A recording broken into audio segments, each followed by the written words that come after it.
The desert wind carried whispers of death that October morning in 1878, swirling through the sparse cottonwoods along the Red River like the ghosts of 1,000 broken promises. 10-year-old Sarah Mitchell stood at the window of her father's trading post, her small hands pressed against the cold glass, watching the dust devils dance across the Texas plains. She didn't know it yet, but before the sun set that day, she would do something that would make even the bravest men tremble, something that would change the course of history for an entire people. Sarah wasn't like other girls her age. While the daughters of other settlers spent their days practicing needlepoint and memorizing Bible verses, Sarah had taught herself the Comanche language by listening to the traders who passed through her father's post. She'd learned their hand signs, their stories, their songs. Her father, Thomas Mitchell, a widower who'd lost his wife to fever 3 years prior, had long since given up trying to make his daughter into something she wasn't. Sarah was wild and curious, with eyes the color of Texas bluebonnets and a heart bigger than the endless sky above them. That morning started like any other. Sarah helped her father stock the shelves with flour, sugar, and ammunition. She swept the wooden floors and fed the chickens out back. But at precisely 9 o'clock, everything changed. A young Comanche boy, no more than 12, burst through the door, his chest heaving, his dark eyes wide with terror and something else, desperate hope. "Please," he gasped in broken English, switching immediately to Comanche when he saw Sarah's recognition. "You are the one. The girl who speaks our tongue. You must come.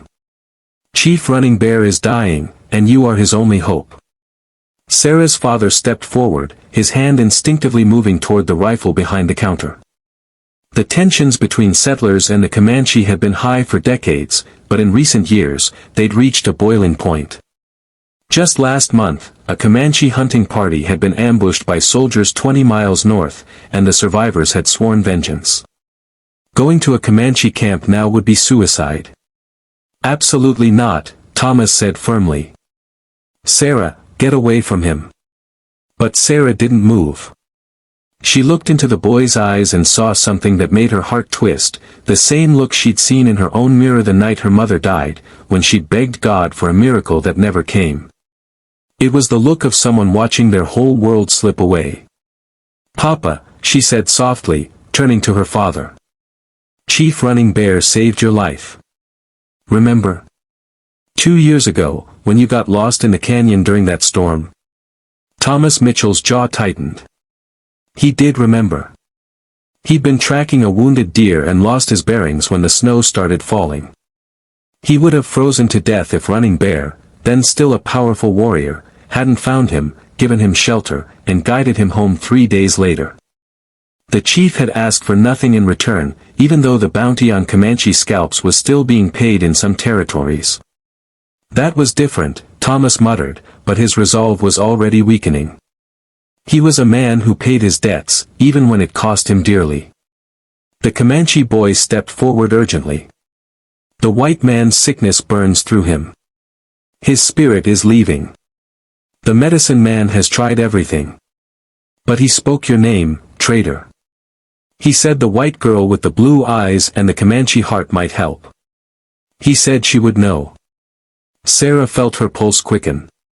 She didn't know what the chief meant. She was just a child, what could she possibly know that a Comanche medicine man didn't? But something in her chest pulled tight, like an invisible rope tugging her forward. "I have to go, Papa," she whispered. "I'll never forgive myself if I don't try." Thomas Mitchell looked at his daughter, his only child, the single bright light in his world since his wife had passed, and felt his heart being torn in two. Every rational instinct screamed at him to lock her in her room, to protect her from the danger that surely awaited. But he also saw something in her eyes he'd never seen before, a profound sense of purpose, as if this moment was what she'd been preparing for her entire young life. "I'm coming with you," he said finally. It wasn't a request. The boy shook his head frantically. "No men. Chief Running Bear said only the girl. He dreamed of her 3 nights ago. He said she would come alone, or not at all.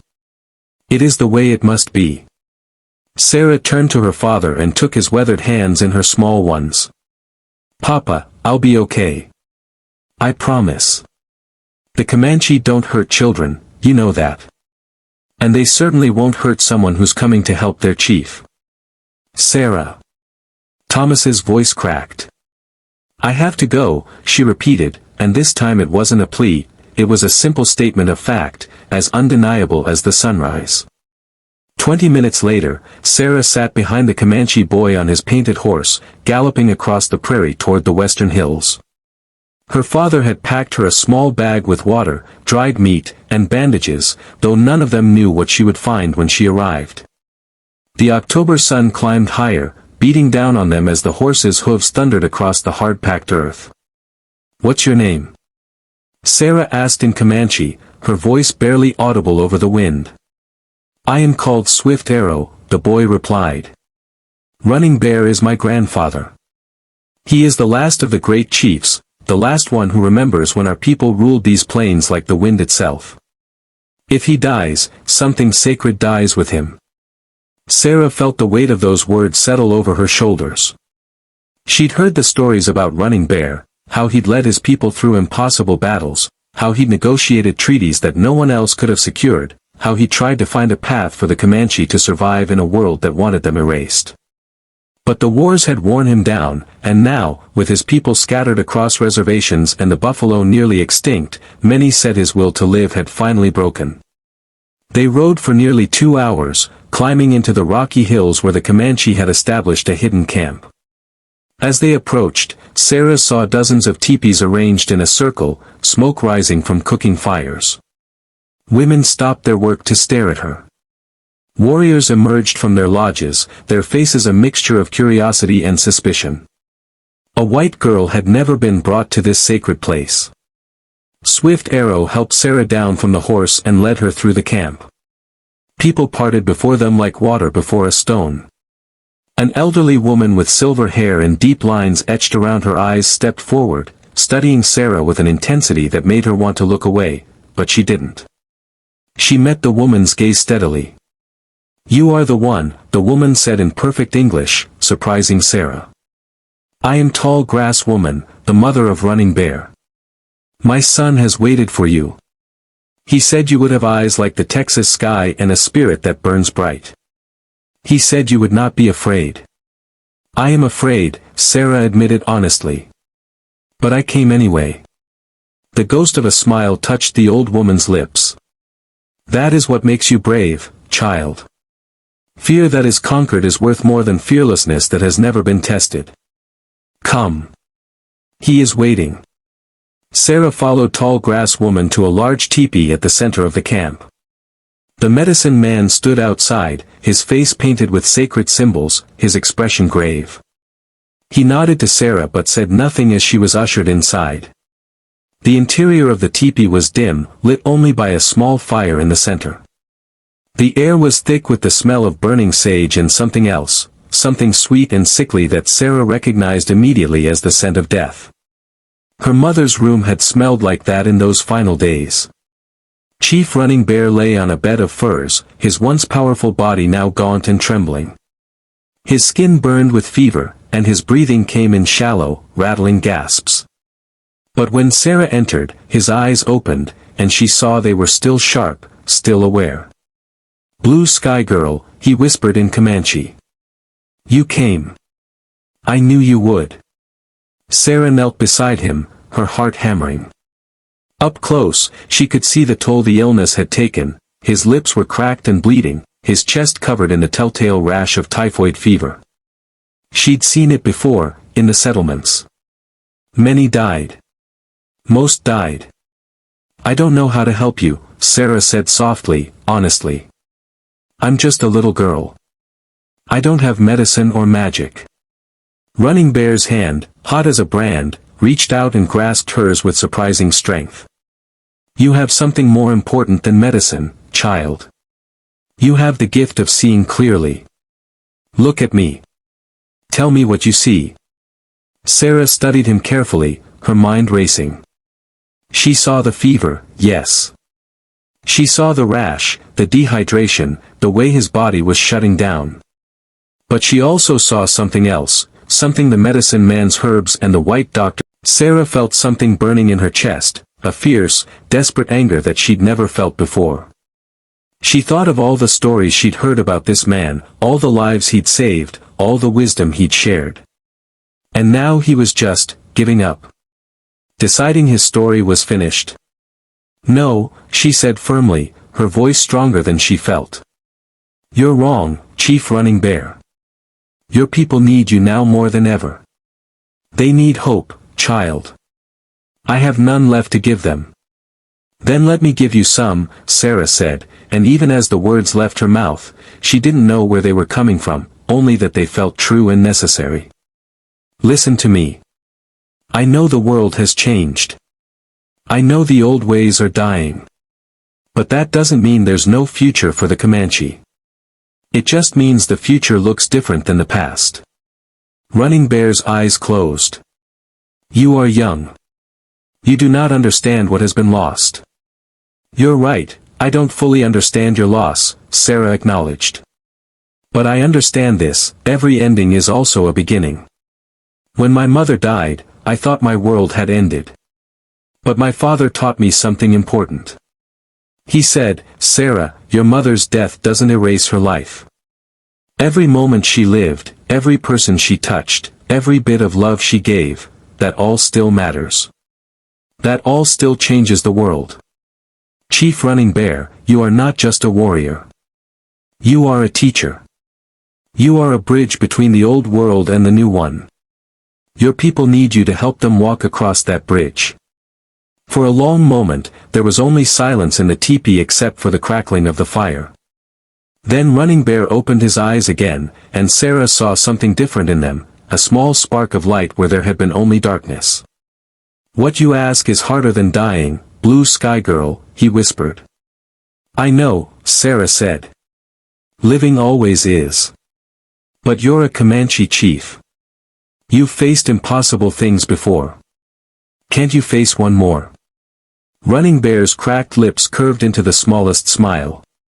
You speak with the wisdom of the ancients, child. But my body burns with fever. Even if my spirit chooses to fight, I do not know if my flesh has the strength to survive. Then let's help your flesh, Sarah said, her mind suddenly clicking into motion. She turned to Tall Grass Woman. Has he been drinking water? He refuses, the old woman said sadly. He says it causes him pain. Sarah nodded, understanding. The fever makes his throat hurt, so he doesn't drink, but not drinking makes the fever worse. It's a circle that kills. We have to break it. She reached for her bag and pulled out the canteen her father had packed. We need to get water into him, even if it's just small sips, every few minutes. And we need to cool his body down. Do you have a stream nearby? Swift Arrow, who'd been standing silently near the entrance, nodded eagerly. Yes, just beyond the camp. Bring me cold water from the stream, and clean cloths, as many as you can find. We're going to bring his fever down. Sarah looked at the medicine man, who had entered the teepee. She addressed him respectfully in Comanche. Honored healer, I mean no disrespect to your wisdom. I know you've tried many remedies. But sometimes the simplest medicine is the most powerful, water and will. May I try? The medicine man regarded her for a long moment, then nodded slowly. The spirit sent you here for a reason, Blue Sky Girl. Do what you must do. For the next 6 hours, Sarah worked tirelessly. She bathed Running Bear's burning skin with cold cloths, replacing them every few minutes as they grew warm. She coaxed water past his lips, drop by precious drop, talking to him constantly, telling him stories about the trading post, about the settlers and travelers who passed through, about the changing world outside the camp. There are Comanche children in some of the settlements now, she told him as she pressed another cool cloth to his forehead. They're learning to read and write English. I know that might seem like a betrayal of the old ways, but Chief Running Bear, knowledge is power. If your people can speak the white man's language, read his laws, understand his ways, they can fight for themselves in a new way. They can make sure the Comanche story doesn't end. They can make sure you're not forgotten. As darkness fell outside the teepee, Running Bear's fever finally began to break. His breathing grew steadier, deeper. The frightening rattle in his chest eased. And slowly, impossibly, color began to return to his face. Tall grass woman knelt beside Sarah, tears streaming down her weathered face. You have done what our medicine could not, child. You have called my son's spirit back from the Shadowlands. But Sarah shook her head. I didn't call him back. He chose to come back. I just reminded him why he should. As the night deepened, Running Bear finally slept, not the fevered, death-haunted sleep of before, but genuine, healing rest. Sarah sat beside him, her own eyes growing heavy. Swift Arrow brought her food, which she barely tasted. Other members of the tribe came to the entrance of the teepee, peering in with wonder at the small white girl who defied death itself. At midnight, Running Bear's eyes opened, clear and aware for the first time since Sarah had arrived. He looked at her and spoke, his voice weak but steady. Blue Sky Girl, you have given an old warrior the hardest gift, you have given me a reason to live in a world I no longer recognize. I do not know if I have the strength for what lies ahead. The path forward for my people is dark and uncertain. Sarah took his hand gently. Chief Running Bear, do you know what my father says about running the trading post? He says every single day, he wakes up not knowing if he'll make enough money to keep going. Every single day, he faces the possibility of failure. But he gets up anyway. He opens the door anyway. He tries anyway. That's what courage is, not knowing if you'll succeed, but trying anyway because the alternative is giving up on everything that matters. Running Bear squeezed her hand weakly. When did you become so wise, little one? I'm not wise, Sarah said simply. I just know that giving up is easy. Living is hard. And the hard thing is usually the right thing. The chief closed his eyes again, but this time Sarah could see it wasn't surrender, it was rest. Real rest. The kind that heals. Stay until morning, Blue Sky Girl, he whispered. Help me greet the dawn. Help me remember why the sunrise is worth seeing. I'll stay, Sarah promised. I'll stay as long as you need me. And she did. She stayed through that long night, keeping watch over the Comanche chief like a guardian angel in calico and boots. When dawn finally broke, painting the Texas sky in shades of gold and crimson, Sarah helped Running Bear sit up. Together, they watched through the teepee's opening as the sun climbed over the horizon, bringing light to a world that had seemed so dark just hours before. It is beautiful, Running Bear said softly.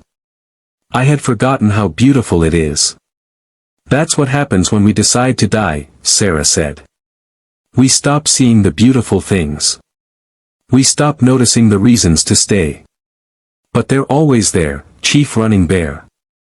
They're always there, waiting for us to notice them again. As the camp began to stir around them, as people emerged from their lodges to see the impossible sight of their chief sitting upright, alive and alert, Sarah knew that something profound had shifted. She'd come here thinking she might save one man's life. But she'd done something far more important. She'd reminded him, and perhaps his entire people, that survival wasn't just about fighting or fleeing. Sometimes it was about finding new reasons to live, even when everything familiar had been taken away. Running Bear turned to look at her, and in his eyes, she saw a depth of gratitude that words could never capture. You came to save me, Blue Sky Girl. But perhaps I was meant to teach you something as well. What's that? Sarah asked. That age does not determine wisdom. That courage lives in the smallest hearts. That sometimes the most powerful medicine is simply refusing to let someone you care about give up. He paused, then added softly, you said your mother chose to rest, and you have been angry with her. But child, perhaps you can now understand that her choice was not about leaving you, it was about her own battle becoming too heavy to carry. You cannot blame her for being human, for being mortal, for reaching the end of her strength. Fresh tears spilled down Sarah's cheeks, but these were different tears. These were tears of release, of forgiveness, of understanding. The ride back to the trading post seemed shorter than the journey out, perhaps because Sarah's mind was so full of everything that had happened. Swift Arrow rode in silence for the first hour, but as they crossed the Red River ford, he finally spoke. "Blue Sky Girl, what you did for my grandfather, our people will never forget. You are now part of our story. Your name will be spoken around our fires for generations." Sarah felt the weight of those words, but also their beauty. "Swift Arrow, can I ask you something? Are you afraid of what comes next for your people?" The boy was quiet for a long moment. "Every day," he finally admitted. "Every day I wake up and wonder if this will be the day the soldiers come to take us to the reservation. Every day I wonder if I will ever hunt buffalo like my grandfather did, or if I will spend my life in some small place, living on white man's charity, forgetting the old songs. Or," Sarah said slowly, a thought forming, "maybe you'll live in a world where you can do both. Maybe you can remember the old songs and learn new ones. Maybe you can honor your grandfather's memory while also creating your own path. It doesn't have to be one or the other." Swift Arrow glanced back at her, surprise in his dark eyes. "You think like a Comanche elder, little girl. You see the path that runs between two worlds." "I learned it from your grandfather," Sarah said simply. "And maybe from my own losses too. When my mama died, I thought I had to choose, either hold on to her memory so tightly that I couldn't move forward, or let her go completely and pretend she never existed. But my papa taught me there's a third way. You carry the past with you, but you don't let it stop you from walking into the future."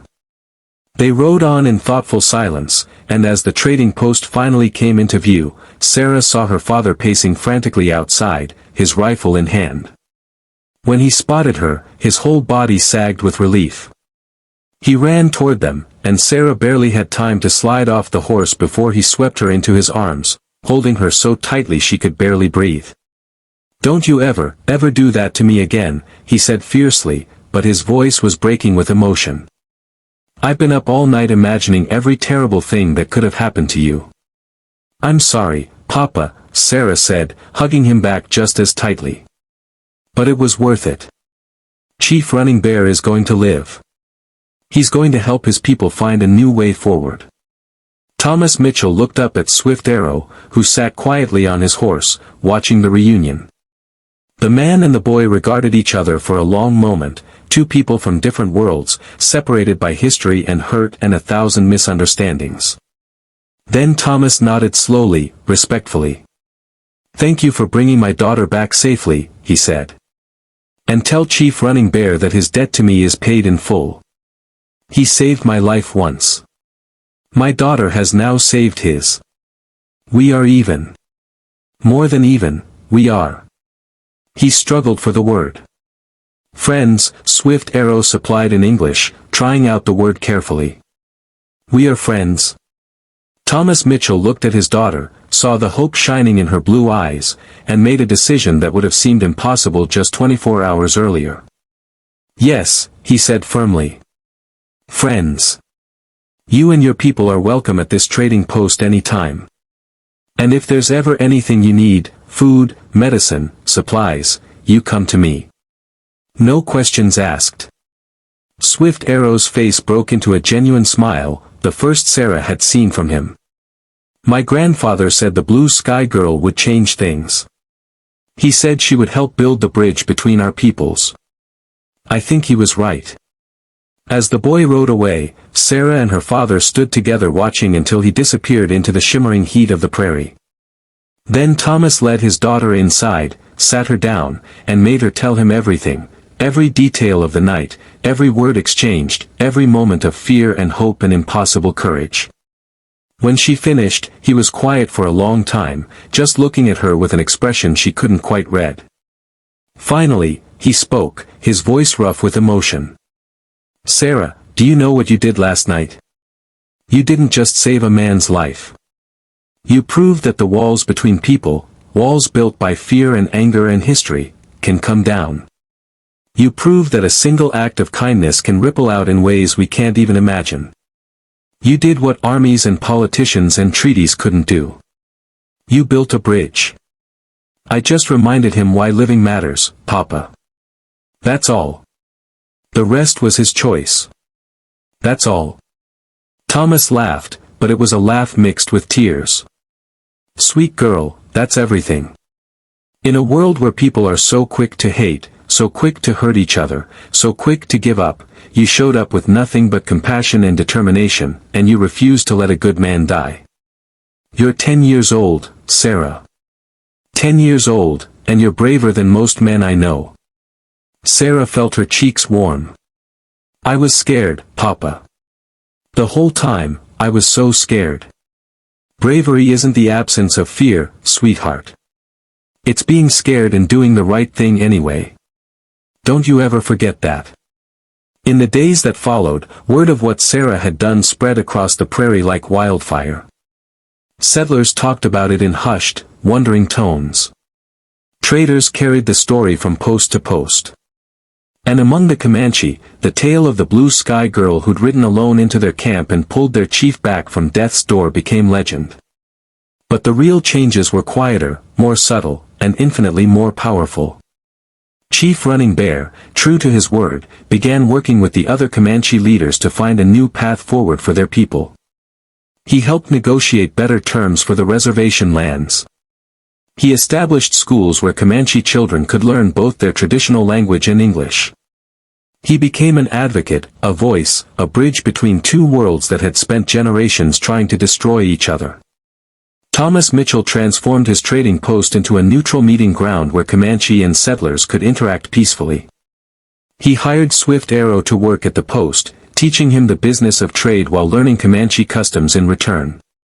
Other traders thought he was crazy, but they couldn't argue with the results. His post became the most successful in the territory, precisely because people from all backgrounds felt welcome there. And Sarah? She continued to be herself, curious, compassionate, and incapable of accepting the world's divisions as permanent.